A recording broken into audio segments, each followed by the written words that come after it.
আমার সামনে দেখতে পারতেছেন 4 ফিটি এলইডি টিউবলাইট। এলইডি টিউবলাইট নষ্ট টিউবলাইট কিভাবে রিপেয়ার করবেন আমি এই ভিডিওতে দেখে দিয়েছি। ভিডিও না টেনে সম্পূর্ণ দেখুন, তাহলে আপনারা নিজেরাই বাসাবাড়ি আপনাদের টিউবলাইট আপনারা নিজেরাই ঠিক করতে পারবেন। ঠিক আছে, এটা হচ্ছিল এলইডি 4 ফিটি টিউবলাইট। আমরা অনেক সময় কেটে গেলে ফেলে দেই, টিউবলাইট কেটে গেলেই ফেলে দেই না, ফেলানোর দিন শেষ। ঠিক আছে, আর ফেলাইতে হবে না। তাই দেখতে পাচ্ছেন এর মধ্যে একটা সার্কিট, ছোট্ট একটা সার্কিট থাকে। এই সার্কিটের মধ্যে মূলত কি নষ্ট হয়, একটা ক্যাপাসিটার, অনেক সময় একটা ক্যাপাসিটার নষ্ট হলেই এই লাইট জ্বলে না। আবার অনেক সময় দেখা যায় কি ওই ভেরিস্টরটা নষ্ট হয়ে যায়, কিংবা ছোট্ট একটা ডায়োড আছে ব্রিজ ডায়োড, এটা নষ্ট হয়ে গেলে আপনার লাইট জ্বলে না। আবার অনেক সময় দেখা যাচ্ছে রেজিস্ট্যান্স কেটে গেলেও এই লাইট জ্বলে না। এই কয়েকটা জিনিস, আর একটা আছে আইসি। এই কয়টা জিনিসের মাধ্যমে আপনার এই এলইডি 4 ফিটি এলইডি টিউবলাইট জ্বলে। ঠিক আছে, তা দেখতে পারতেছেন এইখানে আমার মূলত আমি কিন্তু সিরিজ লাইন দিয়ে চেক করে দেখছি, কিন্তু লাইট জ্বলে না।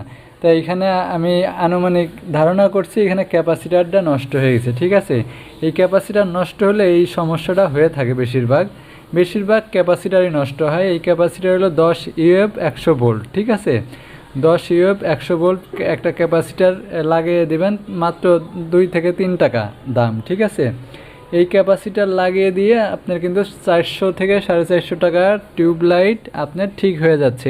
এলইডি টিউবলাইট 400 থেকে 450 টাকা দাম নেয়। সেই লাইটটা কিন্তু আপনি 3 টাকার মধ্যেই ঠিক করে নিতে পারতেছেন। দেখতে পাচ্ছেন এটা ক্যাপাসিটারে এটা পজিটিভ সাইড, এটা নেগেটিভ সাইড, দেখতেই পারতেছেন। ঠিক আছে, এটা খালি দেখে লাগিয়ে দিবেন। ঠিক আছে, জাস্ট এখানে চিহ্ন দেওয়া আছে বোর্ডের মধ্যে, এই যে দেখেন প্লাস আর মাইনাস। হ্যাঁ, এটা দেখে আপনি জাস্ট ক্যাপাসিটারটা লাগিয়ে সোল্ডারিং করে দিবেন। দেখেন এই যে এই পাশেরটা মাইনাস, ওই পাশেরটা প্লাস। ঠিক আছে, এইভাবে দিয়ে আপনি লাগিয়ে দিবেন। লাগিয়ে দেওয়ার পরে দেখবেন যে সিরিজ লাইন, মূলত সিরিজ লাইন দিয়ে চেক করবেন, ডাইরেক্ট লাইন কখনো দিবেন না। কারণ ডাইরেক্ট লাইন দিলে আপনি যেহেতু লাইটটা নষ্ট, সেহেতু আপনি সিরিজ লাইন ব্যবহার করে চেক করবেন। ঠিক আছে, আর ইলেকট্রিকের কাজ করতে গেলে সতর্কতাভাবে কাজ করবেন, এই দিকটা খেয়াল রাখবেন। ঠিক আছে, তা মূলত আমার এইখানে 300-র উপরে এলইডি টিউব লাইট আছে। এই 300 লাইটে আমি রিপেয়ার করব। দেখেন এইখানে ভেরিস্টর আছে, রেজিস্ট্যান্স আছে, তারপরে আপনার হলো এই ক্যাপাসিটার আছে। হ্যাঁ, এই কয়টা জিনিসই বেশিরভাগ নষ্ট হয় এইগুলাই। ঠিক আছে, আর একটা ডায়োড আছে, এই ডায়োডটা নষ্ট হয়। বেশিরভাগ ক্যাপাসিটার নষ্ট হয়, এটা খেয়াল রাখবেন। দেখেন আমি এখন ক্যাপাসিটার লাগিয়ে সিরিজ লাইন দিয়ে চেক করলাম। দেখেন এখানে কিন্তু লাইট জ্বলতেছে। দেখেন আমি ক্যাপাসিটার লাগানোর সাথে সাথে আমি এই যে দেখেন সিরিজ লাইন দিয়ে চেক করতেছি, আমার লাইট জ্বলতেছে, তার মানে ওকে হয়ে গেছে, একটা লাইট ঠিক হয়ে গেছে। এরকম 300 লাইট আছে, 300 লাইটই আমি 300 লাইটের মধ্যে কমসে কম 250 লাইট ঠিক করব। ঠিক আছে, দেখেন তাহলে আমরা বাসা বাড়িতে যে লাইটগুলো নষ্ট হয় সেগুলো ফেলে না দিয়ে আমরা নিজেরাই বাসা বাড়িতে একটা সোল্ডারিং আয়রন কিনে, লিড আর রোজন কিনে আমরা নিজেরাই ঠিক করে আবার চালাইতে পারি, তাই না? কারণ এই এলইডি টিউবলাইট ঠিক করতে আহামরি কিছু না, একবারে সহজ জিনিস। আগে তো আপনার টিএলডি টিউবলাইট ছিল, যেটা ডে লাইট বলে, মানে কাচের যে লাইটটা ছিল ওইটা ব্যবহার করতাম। ওইটা ব্যালেন্স নষ্ট হইতো, স্টার্টার নষ্ট হইতো, আবার লাইটটা নষ্ট হইতো। লাইট নষ্ট হলে ওটা আর কাজ হতো না, ওটা ফালাই দিতে হতো। আর এলইডি টিউবলাইট এটা সার্কিটটা নষ্ট হয়, সার্কিটটা নষ্ট হলে এটা রিপেয়ার করা যায়। আবার আপনি চাইলে এলইডি লাইট কিনতে পাবেন, স্টিক লাইট বাজারে ইলেকট্রনিক্সের দোকানে, ওইখান থেকে কিনে এনে যদি আপনার লাইট নষ্ট হয়ে যায় লাইট চেঞ্জ করতে পারবেন। ঠিক আছে, অল্প টাকায়, একদম অল্প টাকায় আপনি এটা ঠিক করে নিতে পারবেন।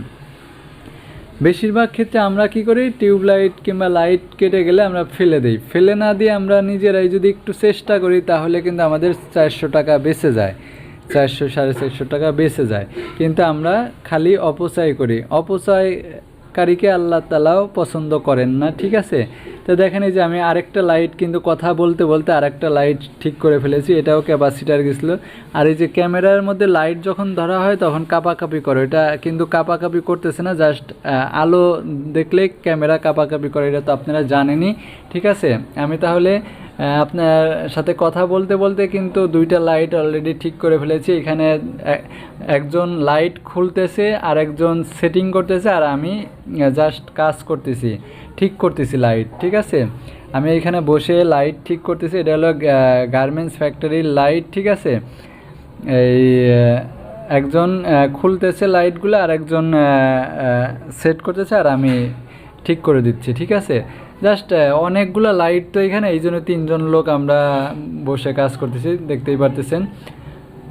তা মূলত আমরা ফেলে না দিয়ে আমরা এইভাবে রিপেয়ার করে আমরা কাজ করতে পারি। আশা করি আপনারা বুঝতে পারছেন। এরপরে যদি বোঝার কোনো ভুল থাকে তাহলে আমার কমেন্ট বক্সে জানিয়ে দিবেন, আমি চেষ্টা করব আরও ভালোভাবে বুঝিয়ে দেওয়ার জন্য। ভিডিও ভালো লাগলে লাইক শেয়ার কমেন্টস করতে পারেন, না লাগলে না করতে পারেন, ঠিক আছে। তো দেখেন মূলত এইখানে ক্যাপাসিটার আর একটা লাগবে, যে এইখানে দেখেন রেজিস্ট্যান্স, এই রেজিস্ট্যান্স এই ভিআর আপনার ভেরিস্টর, তারপরে যে এখানে ডায়োড আছে, ঠিক আছে। আর এই যে ক্যাপাসিটার, এই ক্যাপাসিটারের প্লাস মাইনাস আমি দেখিয়ে দিচ্ছি। দেখেন আপনার ডাইন পাশেরটা প্লাস আর বাম পাশেরটা মাইনাস, ঠিক আছে। এই যে এখানে যে 4 ঠ্যাঙের যে এটা দেখতেছেন, এটা হচ্ছে হলো আপনার ডায়োড বলে, ঠিক আছে, ব্রিজ ডায়োড। তাই দেখেন আমি ক্যাপাসিটার আরেকটা লাগিয়ে দিচ্ছি। হ্যাঁ, এটা হলো এই যে এদিকে হলো মাইনাস সাইড আর এটা হলো প্লাস সাইড, ঠিক আছে। তা আমি আরেকটা লাইট রিপেয়ার করি, কারণ অনেক সময় যে ভেরিস্টর, এই যে দেখতে পাচ্ছেন ভেরিস্টরটা নষ্ট হয়, রেজিস্ট্যান্স নষ্ট হয়। আপনাদের শেখানোর ক্ষেত্রে কিন্তু আমি বারবার কথা বলতেছি, কেন বলতেছি, যেন আপনারা মনে রাখতে পারেন আর আপনারা বুঝে শুনে কাজ করতে পারেন। একটু মিটারের মাপটা বুঝলে আরও ভালো, ঠিক আছে। মিটারের মাপটা বুঝলে ডায়োড রেজিস্ট্যান্স এগুলো ধরলেই বুঝতে পারবেন যে কোনটা নষ্ট হয়েছে। তো দেখেন এই যে সোল্ডারিং করা শেষ, আমি এখন এটাও আবার সিরিজ লাইন দিয়ে চেক করে দেখব। আর ইলেকট্রিকের কাজ করতে গেলে সতর্কতাভাবে কাজ করবেন, সেফটি নিয়ে কাজ করবেন, ঠিক আছে। তাই এখানে আমি আবার ধরতেছি সিরিজ লাইন ধরে আমি আপনাদের দেখাচ্ছি। দেখেন এক হাত দিয়ে ক্যামেরা ধরছি আর এক হাত দিয়ে কাজ করতেছি। দেখেন এই লাইটটাও জ্বলতেছে, তার মানে এটাও ঠিক হয়ে গেছে, ঠিক আছে। আমি যেটাই ধরতেছি ওটাই ঠিক তাই যে আমার কাছে যে 300 লাইট আছে, 300-র মধ্যে 250 লাইট ঠিক হবে। তাহলে চিন্তা করে দেখেন 250 লাইট ঠিক করা মানে কি, আর এগুলো ফেলে দেওয়ার কথা ছিল, কিন্তু আমি এগুলো রিপেয়ার করতেছি, তার মানে কোম্পানির কিন্তু অনেক টাকা সেভ করতেছে। এখানে আলোর কিন্তু কমতি নাই, আলো যে কমে গেছে তা কিন্তু না, আলো কমে নাই, কিন্তু আপনার আলো যা আছে তাই আছে, সামান্য একটু হলে কমতে পারে, ঠিক আছে। তো ভালো থাকবেন সবাই, সুস্থ থাকবেন। আজকের মতো এখানেই বিদায় নিচ্ছি, পরবর্তী ভিডিও দেখার জন্য আমন্ত্রণ রইল। আল্লাহ হাফেজ।